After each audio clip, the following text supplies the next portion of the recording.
Une voiture électrique, durant l'ensemble de son cycle de vie, émet presque autant de carbone qu'un véhicule diesel.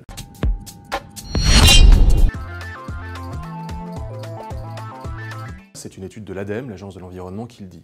Alors ça peut paraître surprenant, mais en fait il faut comprendre qu'une voiture électrique, ça nécessite, pour être fabriquée, notamment des métaux rares. Ces métaux rares, ils doivent être extraits du sol, notamment en Chine, raffinés, sont acheminés ensuite dans les usines de production, de fabrication des batteries notamment. Et tout cela, eh bien, ça a un coût écologique extrêmement lourd en termes de rejet carbone. Pour construire une voiture électrique, il faut 3 à 4 fois plus d'énergie que pour un véhicule conventionnel. Donc cette idée de la voiture électrique qui serait une voiture zéro émission, c'est un mythe complet. En réalité, la voiture électrique, avant même de rouler son premier kilomètre, elle a déjà nécessité 3 à 4 fois plus d'émissions qu'un véhicule conventionnel. Donc il faut sortir de cette mystification selon laquelle quand on roulerait électrique, on roulerait propre. Ce n'est pas vrai. Selon le type de l'électricité que vous utilisez, la borne de recharge, eh bien votre voiture va avoir un impact écologique différent. En France, la voiture électrique ne peut rouler que parce qu'il y a des centrales nucléaires. Donc je pose la question, cette voiture est-elle électrique ou est-ce qu'on peut appeler ça une voiture nucléaire ? En Allemagne, qui, je vous rappelle, a complètement cessé ses activités de centrales nucléaires et qui les remplace par la lignite, qui est un charbon de très mauvaise qualité, votre voiture est-elle une voiture électrique ou est-elle une voiture au charbon ?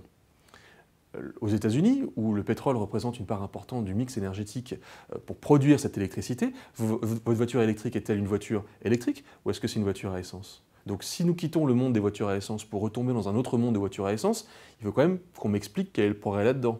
En fait, ce que l'on a fait en France et dans les pays occidentaux, c'est qu'on a délocalisé la pollution. Et on a délocalisé la pollution de la voiture électrique. Dans des pays qui ont été prêts à sacrifier leur environnement pour s'enrichir et pour produire ces minerais. Et donc il y a une forme d'hypocrisie totale à ne pas vouloir assumer chez nous cette pollution et à nous proclamer écolo. Et il faut quand même réaliser ce que c'est que les zones minières où on extrait notamment des terres rares qui rentrent dans la composition des véhicules électriques. Et ces terres rares, on les extrait notamment dans les régions de Mongolie intérieure et aussi dans la province du Xiangji. Là-bas, ce sont des paysages de désolation. Vous avez des zones minières absolument gigantesques, à côté desquelles vous avez des zones de raffinage du minerai, c'est-à-dire qu'il va falloir ensuite séparer les minerais qui ont été extraits de la roche les uns des autres en utilisant des produits chimiques extrêmement toxiques. Ces produits chimiques, ils vont ensuite être souvent déversés dans la nature, ils vont aller contaminer les fleuves, les rivières, les sous-sols, les terres arables ne vont plus être cultivables. Vous avez des villages du cancer avec des gens qui meurent à petit feu tout autour de ces zones-là parce que eh bien, l'impact de ces métaux, de leur extraction et de leur raffinage sur la santé des populations est de plus en plus évident. Donc ça, c'est ça la réalité de la voiture électrique aujourd'hui, qu'on ne veut pas voir, qu'on ne veut pas se représenter, qu'on ne veut pas admettre. C'est qu'en réalité, il va falloir en amont de la fabrication de cette voiture et de son utilisation, eh bien, aller demander un tribut à la terre extrêmement violent, extrêmement coûteux en termes écologiques et en termes de santé humaine. Là, ce que je vous dresse, c'est un tableau très noir, mais c'est une photographie d'une situation qui va évoluer. La voiture électrique fait déjà des progrès. On est capable de fabriquer des batteries qui ont une meilleure autonomie.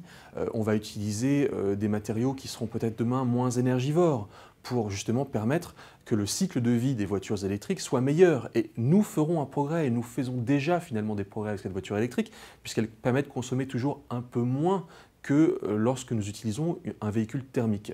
Maintenant, je pose une question. Puisque maintenant nous roulons tous verts, eh bien nous allons consommer toujours davantage. Donc cette économie que nous faisons à titre individuel en roulant un peu plus propre ou un peu moins sale, en réalité, il n'y a pas d'économie collective derrière cela, puisque le marché va grossir, notamment en Chine, où tout le monde veut sa voiture électrique. Donc en fait, cette économie individuelle que l'on fait, ce gain de pollution que nous faisons individuellement dans nos voitures électriques, en réalité, on ne le retrouve pas de façon collective, puisque le marché des voitures électriques va grossir et que dans sa totalité, de façon holistique, en réalité, le marché du véhicule, en général, va émettre toujours davantage, puisqu'il va grossir. Si vous polluez un peu moins en France, mais que vous polluez un peu plus en Chine, parce qu'en Chine, eh bien, tout le monde veut sa voiture électrique, nous habitons sur la même terre. En basculant dans l'électrique, en basculant donc du moteur thermique à essence au moteur électrique, en fait, nous basculons d'une dépendance aux monarchies du pétrole à une dépendance à la Chine.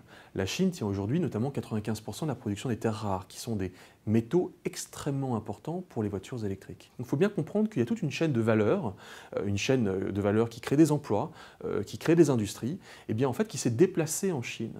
Et donc en fait, en changeant finalement de modèle énergétique, nous sommes en train de remettre le destin de notre industrie de l'électromobilité entre les mains de la Chine, qui, pendant 100 ans, a couru après le moteur thermique nous, occidentaux, maîtrisions mieux le moteur thermique qu'eux, mais aujourd'hui, ils sont en mesure de nous disrupter, si je puis dire, sur le moteur électrique et de faire que demain, nous roulerons tous chinois.